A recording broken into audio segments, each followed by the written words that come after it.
Então me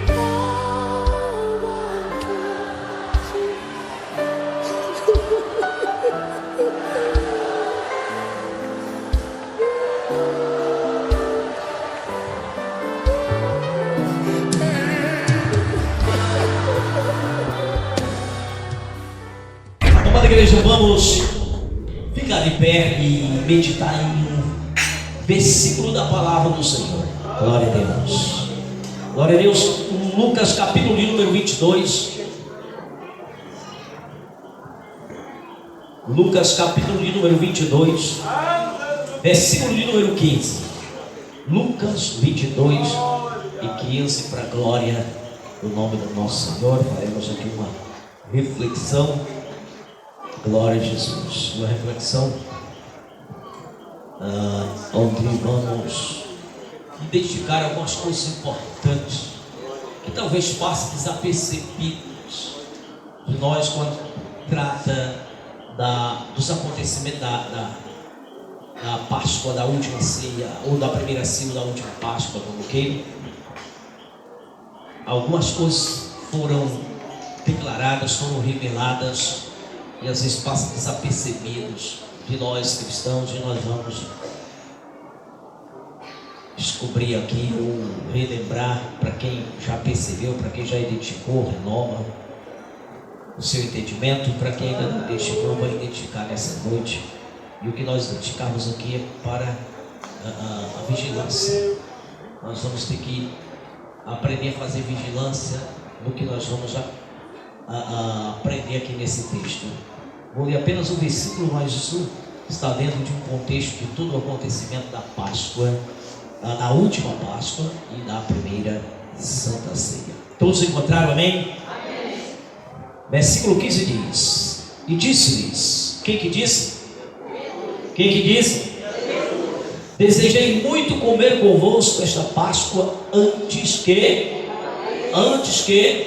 podeis sentar em nome de Jesus.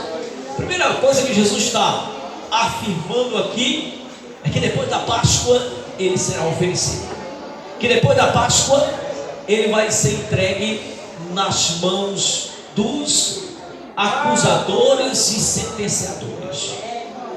Ele já está declarando bem claramente que ele será condenado, sentenciado e que morrerá.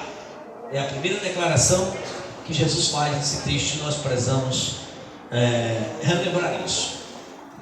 Mas dentro do contexto que está registrado sobre o assunto nos evangelhos, nós vimos que outra coisa também é revelada, é esclarecida. É acerca do estado daqueles que andam com Deus, daqueles que têm um tempo com Deus, daqueles que aprendem dele, daqueles que fazem parte do aglomerado da igreja e que desviam-se do Senhor e que negam a Jesus. O que vai acontecer está revelado dentro do contexto. A Bíblia deixa bem clara que na última ceia, por esta razão que Jesus disse: desejei muito participar convosco e comer. Ou seja, ele participou daquela Páscoa. Desejei muito esse momento. Amados, desejo está falando de anseio. Anseio é um desejo mais do que intenso. Jesus estava aguardando esse momento, e ele estava aguardando esse momento não simplesmente desde quando ele começou o ministério. Ele está aguardando esse momento desde que ele começou a desenvolver como um humano o entendimento. Jesus começou a ter esse desejo desde os seus 12 anos de idade, porque a Bíblia já profetizava que ele, quando começasse a discernir, quando ele começasse a entender, ele largaria o alimento do leite e da manteiga, ou seja, ficaria adulto, mesmo que não na idade, mas na mentalidade. E Jesus ficou adulto na mentalidade a partir dos 12 anos de idade. E aos 12 anos de idade ele era mestre dos mestres, porque ele estava numa reunião dentro do templo onde estavam os mestres mais elevados da nação de Israel. Dentro do templo só se concentravam os mestres das maiores posições dentro da nação de Israel. E Jesus estava ali com ele aos 12 anos, e Jesus sobressaía no entendimento da lei de todos eles ali. De todos eles. De todos eles. Não tinha um que conseguisse equiparar seu entendimento das Escrituras ao entendimento de Jesus. Jesus sobressaía de todos eles. E eles ficavam admirados de tanto conhecimento. Ali Jesus já estava largando o leite e a manteiga. É uma expressão usada para a largada da infância, para a saída da infância, a saída da adolescência para a entrada na fase adulta. Jesus, ele mentalmente, ele intelectualmente, ele espiritualmente está adulto aos 12 anos de idade. Mas fisicamente ele ainda vai começar a adolescência. Olha que contraste. Ninguém na idade de 12 anos é capaz de ser adulto. Por mais que ele seja precoce, por mais que lhe adiante um amadurecimento, não se torna adulto aos 12 anos. Nem intelectual, nem mental, nem espiritual. Jesus já estava adulto. Dessa idade, Jesus já ansiava esse dia, porque ele já tinha todo o entendimento que ele veio para esse dia, e esse dia ia chegar.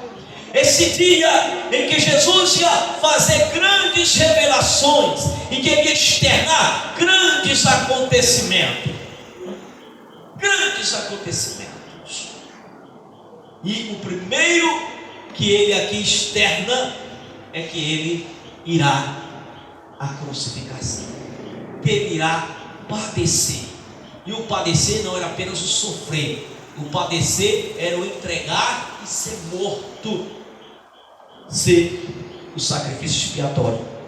Jesus já está garantindo que vai ter uma expiação para os pecados, que vai ter uma anulação do efeito do pecado, que vai ter um domínio do poder das trevas, que vai haver um domínio sobre as forças infernais, que vai haver um domínio sobre os principados e as potestades, que agora sim haveria um que iria estar sobre todas as coisas. Jesus já está externando, já está aqui deixando bem claro que ele assumiria o controle de todas as coisas no céu e na terra, que ele estaria acima de todos, que ele estaria acima de todo, e do anjo mais alto, da maior patente, que ele estaria elevado ao mais alto dos céus, que ele assentaria ao trono da majestade, da direita do trono da majestade.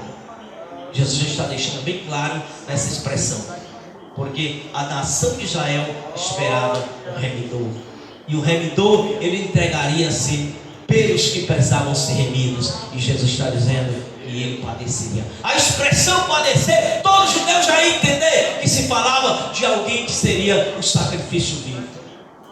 Jesus está deixando bem claro aquilo que João já tinha pelo Espírito Santo profetizado: eis o Cordeiro de Deus que tira o pecado do mundo. Aquilo que o evangelista João posteriormente disse: era o verbo, ele é o verbo. O verbo que estava com Deus, esse verbo era Deus, porque ele estava com Deus, e nada que foi feito se fez sem ele. Essas declarações, está tudo aqui nessa única expressão de Jesus: antes que eu padeça. Mas nós vamos descobrir outra coisa muito relacionada ao nosso relacionamento com Deus, dentro do contexto, não aqui propriamente no texto, mas dentro do contexto. Amém? Deixa bem claro que no Evangelho de João, Jesus, naquela última ceia, ele falou que haveria alguém que o trairia. Alguém seria o traidor. E depois dessa expressão, todos os 12 estavam ali, e os 12 ficaram perguntando: sou eu? Sou eu? Foram 12 perguntas.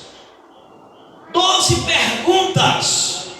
Porque 12 perguntaram a Jesus E Jesus respondeu com uma simplicidade, sabendo do coração daquele que haveria traído e que já estava ali, mas que não começou o seu ministério traidor, mas que se tornou traidor no decorrer da sua vida ministerial.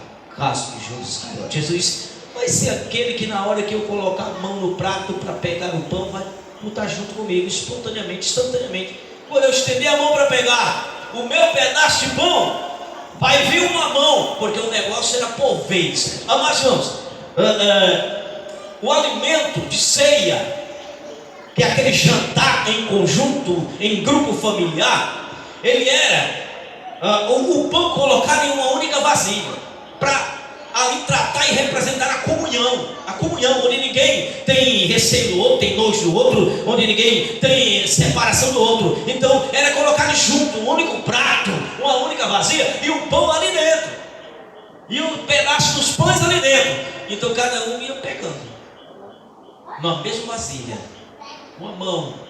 Não era com a coisinha chique de hoje, que a raça humana de hoje é muito cheia de frescura.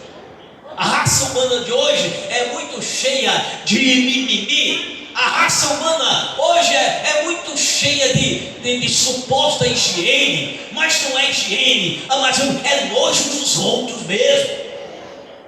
É as pessoas com nojo dos outros, é as pessoas com medo dos outros.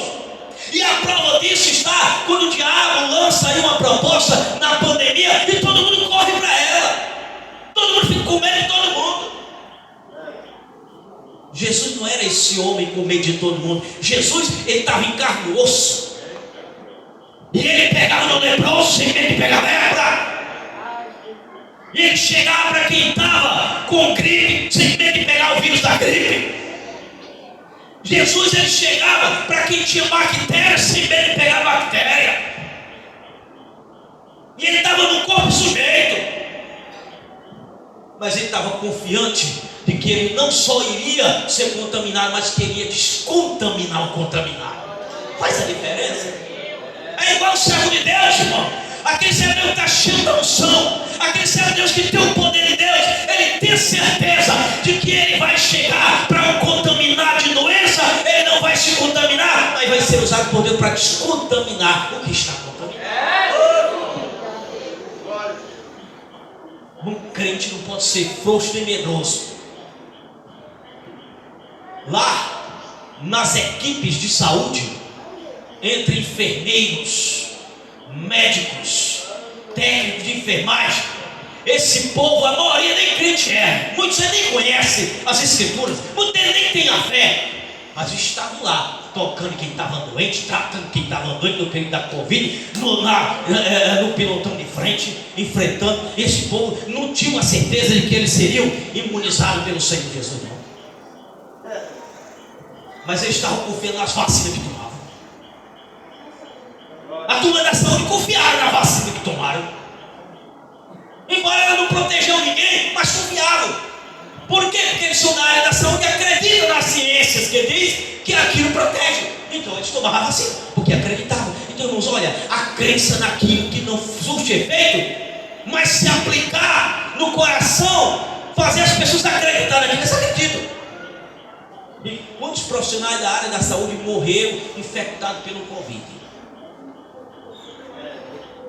Muitos até antes da vacina aparecer, mas estavam lá. Estavam lá. E eles não estavam lá por uma missão divina, não. Estavam lá por uma missão terrena. Estavam lá para fazer valer os seus juramentos que fazem quando tem a sua formação. O juramento de expor suas vidas e colocar suas vidas a favor das vidas, de salvar vidas. E esse juramento vale muito na vida dos profissionais da área de saúde. Eles asseguram muito esse juramento deles. Se bem que tem os profissionais péssimos, que não faz valer nada, mas a maioria faz valer. Então, igreja, já pensou se nesse período que os crentes, a maioria se acovardaram, que as igrejas se acovardaram, com medo até de vir cultuar a Deus, de vir para a igreja, cultuar a Deus, se os médicos, os enfermeiros, os técnicos de enfermagem tivessem deixado de ir para os hospitais? O desastre teria sido muito maior. O desastre teria sido muito maior se não tivesse esses homens, essas mulheres que foram, não estavam obrigados a ir. Eles não eram obrigados a ir. Pastor, mas era obrigado? Não, ninguém estava obrigado a nada. Ninguém estava obrigado a nada. Porque o próprio Ministério da Saúde apresentou um medo, apresentou um grande perigo, e as pessoas podiam justificar: eu não vou perder meu emprego e ninguém me demite. Porque o próprio Ministério da Saúde e a própria OMS, a Organização Mundial da Saúde, faziam um alarde. Então ninguém podia perder o emprego se dissesse: eu não vou, eu vou salvar minha vida em casa. E se todos tivessem pensado assim, se todo médico, homem e mulher, se toda enfermeira ou enfermeiro, se todos técnicos, irmãos, e aí? Imagina aí, nós temos aqui quem hoje está na área da enfermagem. Essas pessoas, irmãos, quando eu vi alguém doente com doenças contagiosas, eles disseram: não vou não, eu não vou não, eu vou tratar quem não é de doença contagiosa. Irmãos, olha o desastre que aconteceu com nós. Então, nós precisamos ser ousados e corajosos, mas primeiro nós precisamos ter uma intimidade com o Senhor Jesus. E nós vimos aqui o Senhor Jesus, ele naquela última ceia, na pergunta dos discípulos, dizer para ele: olha, é aquele que colocar junto comigo. Jesus sabia, sondava, e na hora que ele colocou a mão no prato para pegar o pão, aparece uma mão junto com a dele, instantaneamente, pega junto. Jesus pega o dele e a outra mão pega o outro. Tinha 12. Quem era o outro? A igreja sabe? Quem era a outra mão? Diga aí, igreja. Judas. A palavra Judas significa traidor, não. Judas. Mas revelou-se aí o traidor. Agora é preciso nós entendermos o processo até chegar à condição de traidor. Não foi uma coisa instantânea. A traição aconteceu, ela veio acontecendo gradativamente. Ela não aconteceu naquela hora. Naquela hora se revelou o traidor. A traição ela já vinha sendo realizada. Então, igreja, olha o que Jesus revela acerca daqueles que fazem parte do agrupamento que Ele lidera. Então vamos trazer para nós. Examina aí a tua condição em relação ao Senhor, em relação à tua confissão de fé, em relação ao teu Senhor, em relação à doutrina do teu Senhor, em relação à palavra do teu Senhor, em relação ao chamado do teu Senhor. Como que você está se comportando com Ele na tua vida pessoal? Judas no ministério estava em plena atividade, mas no relacionamento íntimo com o Senhor, ele estava começando a se desviar. Ele não entrou no ministério desviado. Ele não entrou no ministério desviado. Ele foi resgatado, ele foi salvo e ele foi incluído no grupo dos discípulos. Ele teve uma vida de pureza, ele teve uma vida de comunhão, ele teve uma vida de santidade com o Senhor. Ele teve testemunho de vida em santidade. Ele teve testemunho de operação de curas de vida e de milagres no seu ministério. Ele teve ali manifestação de que o Senhor operava por meio dele. Mas chegou um momento em que Judas começou a deixar Satanás bagunçar a sua mente, seu pensamento. E é aí onde começa a sofrer uma tentação, uma atração para desviar de Jesus. E Judas começou a ser tentado. E ele começou a ser tentado. Pastor, mas Satanás foi muito desonesto com ele. Ele é desonesto com ele, com você, comigo, com todos. Satanás não é honesto com ninguém, mas ele estava tentando todos os discípulos. Só que Judas, ele sofreu uma tentação que os outros não poderiam ser tentados. Judas sofreu uma tentação nas questões materiais, nas questões financeiras, do que era lei, do que não era dele. Judas, ele tratava com as questões financeiras do grupo de missão, daquela obra missionária liderada por Jesus. Os outros não lidavam com aquele dinheiro que era doado, com aquele recurso que era doado.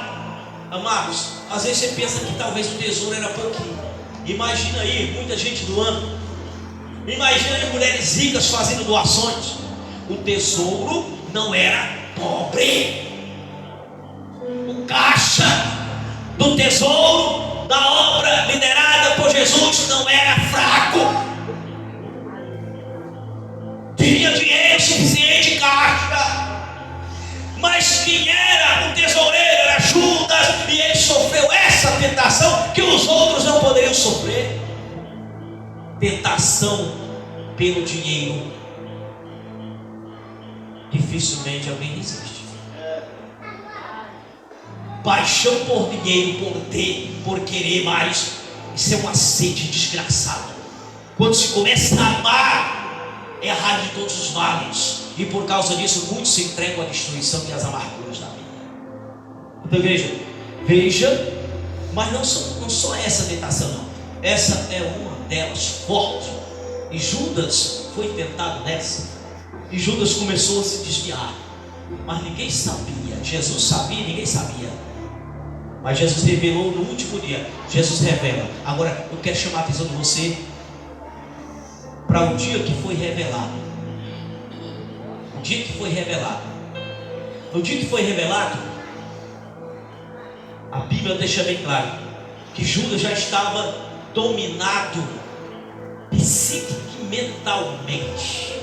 Judas já estava com a sua mente totalmente dominada pela paixão de bens, de dinheiro.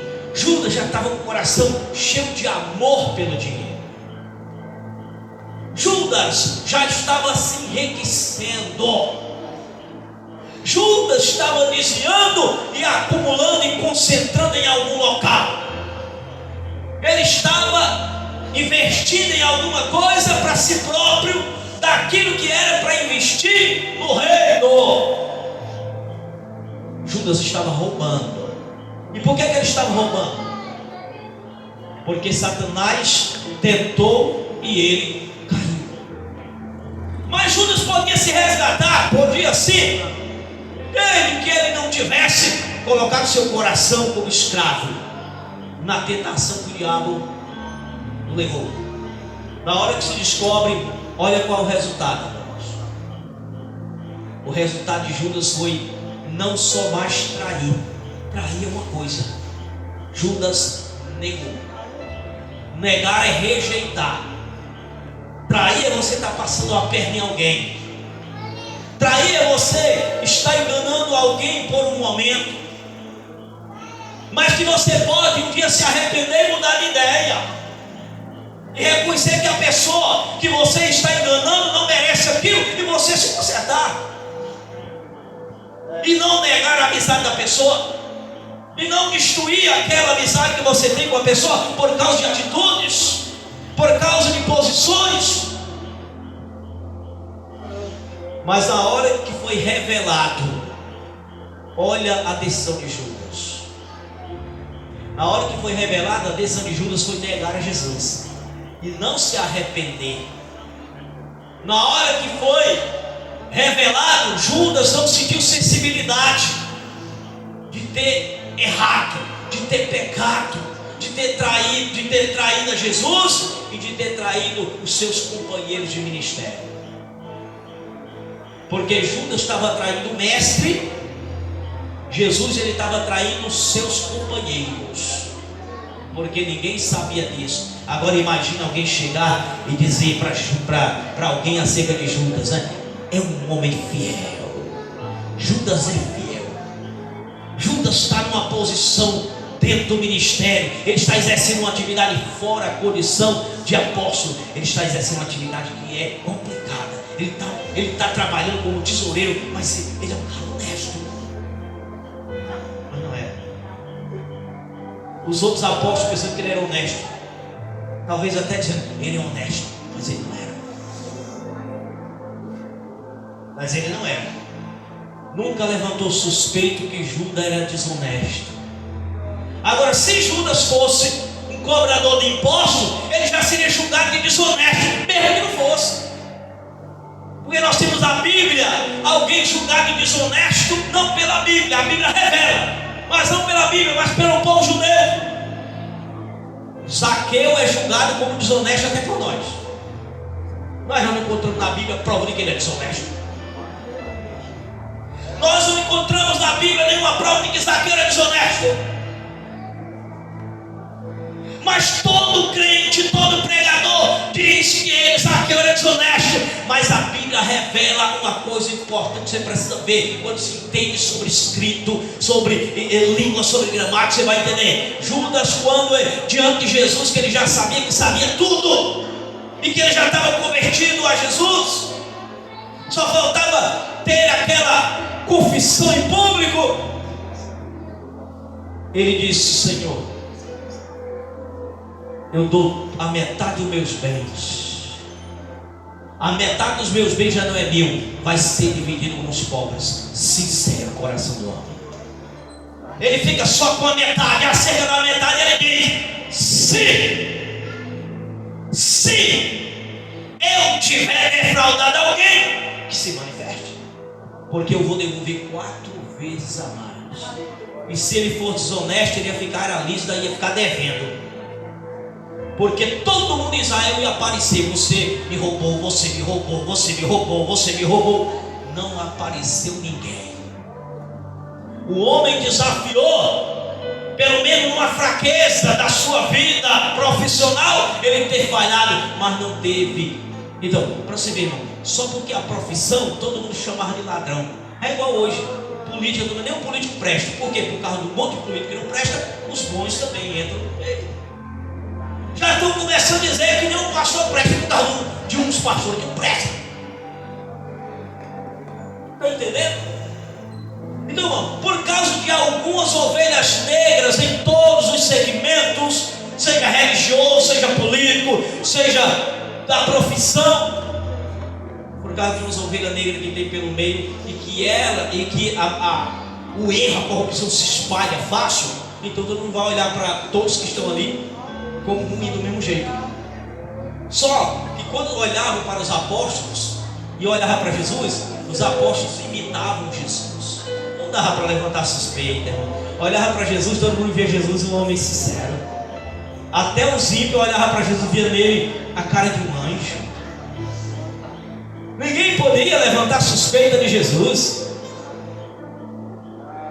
Os discípulos imitavam Jesus, ninguém levantava suspeita dos discípulos. Ninguém nunca pôde imaginar que Judas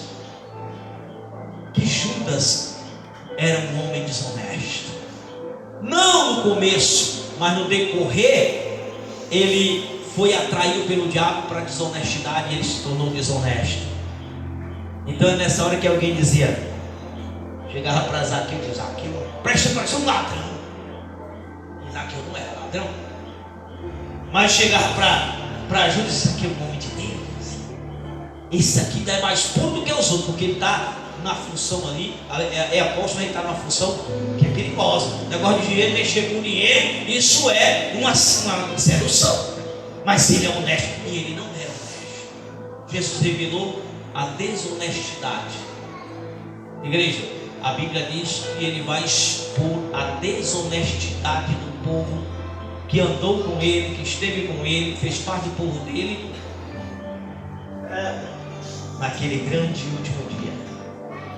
Tudo que estiver oculto, que não foi escancarado antes, vai ser escancarado naquele dia. Mas qual dia, pastor? No dia do juízo, no trono branco. Muita gente comparecerá pensando que ninguém sabe como foi seu estado, e Jesus revela tudo.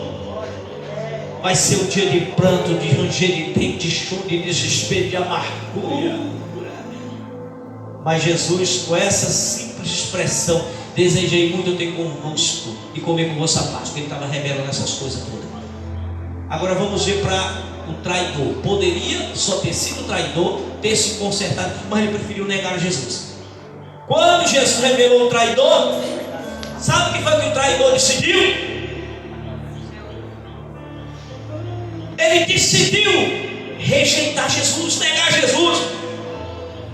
Aí Jesus liberou para o diabo possuir a vida dele.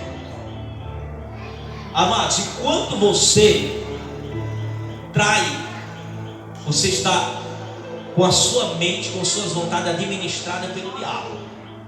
Quando você nega, Satanás toma conta de vez, ele passa a habitar.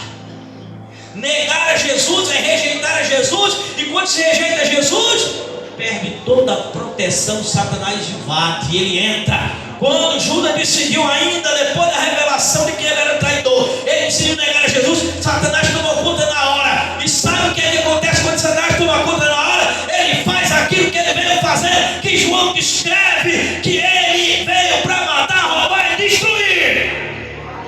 E foi o que aconteceu com Judas na hora que Satanás tomou conta dele. Primeira coisa, quando ele rejeitou Jesus, Satanás se apossou, entrou nele. Não estava dentro, mas entrou. Daí a primeira coisa que Satanás faz, a primeira coisa que ele rouba é a coroa da vida dele. Ele não terá mais a vida eterna, com paz e descanso e morando nos céus. Já foi roubado ali. Satanás tomou conta, pronto. E Jesus não ia mais expulsar Satanás ali não. Ali era a decisão final. E ele optou, na decisão final ele optou para rejeitar Jesus. Rouba a coroa da vida. Satanás começa a praticar a primeira ação dele. Depois Satanás pratica a segunda ação. Mata. Satanás matou ele pendurado, enforcado. Satanás matou. E depois de matar, ele pratica a última das ações do diabo, que são ações finais. Destrói. Ele roubou, ele matou e ele destruiu todo um projeto eterno que Deus tinha para Judas Iscariotes. Foi destruído toda a beleza da mansão celestial, todo o tesouro dos céus, toda a riqueza dos céus, todo o conforto dos céus, toda a herança. Satanás destruiu na vida de Judas a possibilidade disso. Então, igreja, fica atenta, toma cuidado, não vacila, não nega Jesus por nada, não troca Jesus por nada. O momento que ele te cobrar, faz o que ele te cobra. O momento que ele te exigir, atende, não importa quais as circunstâncias e que perca humana você terá. Atenda a ele, não nega a ele, porque se negar, toma cuidado, que Satanás está bem pertinho na hora só para.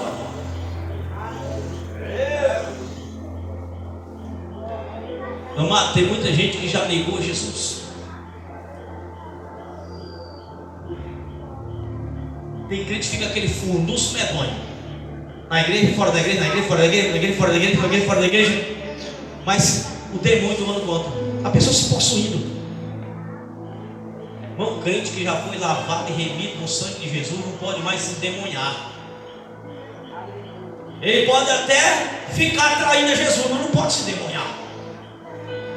Ele pode até estar em negligência, mas não pode se endemoniar. Crente, quando se endemonia, tem alguma coisa errada e gravíssima. Não é assim pelo simples fato de você negligenciar, de você cometer um pecado, que o demônio já toma conta. Não, quando o demônio se apossa, é porque essa vida negou Jesus. Diferente de quem não conhece Jesus, que já está negado desde de muito tempo, o demônio já toma conta. Mas aceita Jesus, o Senhor liberta, o Senhor expulsa, o Senhor torna puro, torna santo.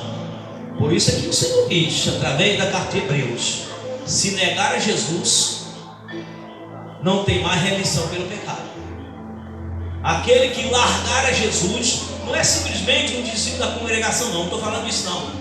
Não estou falando de se desviar da congregação e passar um dia de novo na parte do pecado. Não, eu estou falando do demônio tomar conta habitando, ser possuído depois de ter sido crente, lavado, ter tido o Espírito Santo habitando dentro. Se o Espírito Santo não habita mais, então o demônio toma conta. Se o demônio toma conta, é porque o Espírito Santo não está mais. Glória. Aleluia. Tem alguma coisa errada nesse negócio. Crente que já foi liberto, que já sendo salvo, que já teve tido a presença do Espírito Santo, que já tendo sido usado, mesmo que cometa pecado, não significa dizer que está endemoniado. Mas se tornar possesso, ele já negou a Jesus. E depois que nega Jesus, Satanás, na primeira oportunidade que ele tiver de destruir, destrói. Na primeira oportunidade que ele tiver de eliminar, ele elimina. Porque na hora que ele se apodera, que ele habita, eu estou falando de habitar, possessão.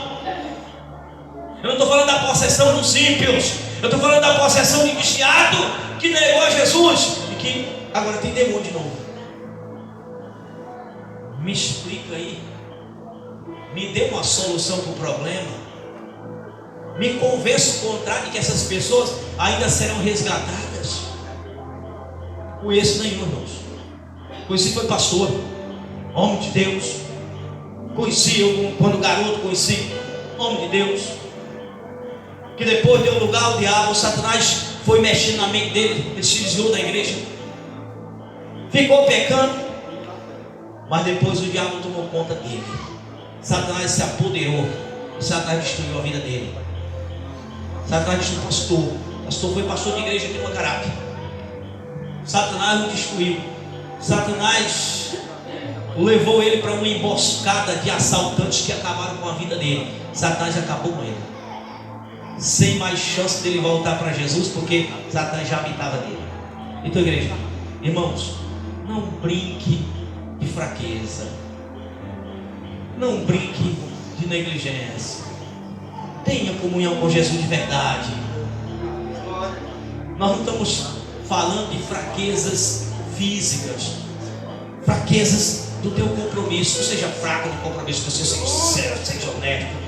Na tua pouca força, irmãos, não negue a Jesus. Essa palavra, ela é para a igreja gloriosa, para a igreja vitoriosa, para a igreja que vai subir, para a igreja que céu da porta aberta. A igreja de Filadélfia tem uma palavra para ela. A igreja de Filadélfia, o Senhor diz para ela: mesmo tendo pouca força, não negaste o meu nome, e diante de ti eu pus uma porta aberta que ninguém pode fechar. Essa porta aberta é aquela que leva para o céu.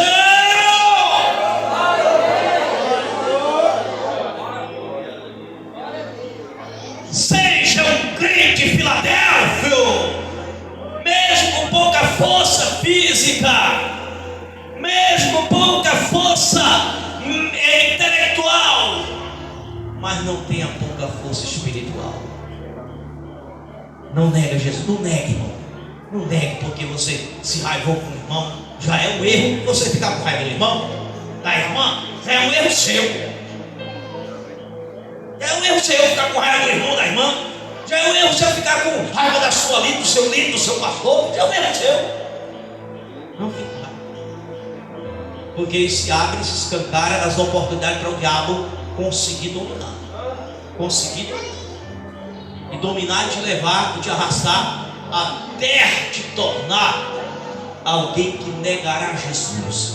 Negou Jesus, já era. Aí eu posso dizer que é caixão vela preta.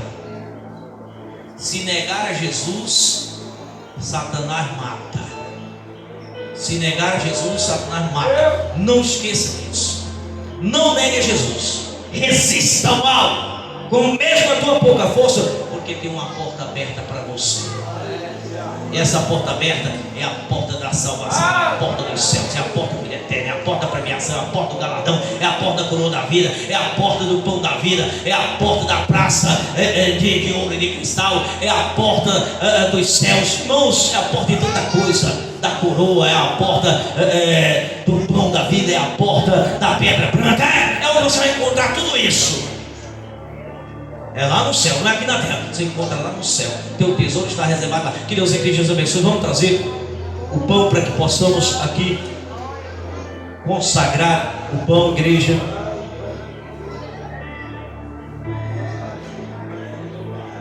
E Jesus revelou toda a glória dos céus através dessa única expressão. Na cruz, ele morreu, ressuscitou, subiu ao céu, sentou à destra do Pai, enviou o Espírito Santo e aqui estamos mais do que vencedores. Quem tem o Espírito Santo é mais do que vem? Quem tem o Espírito Santo é mais do que?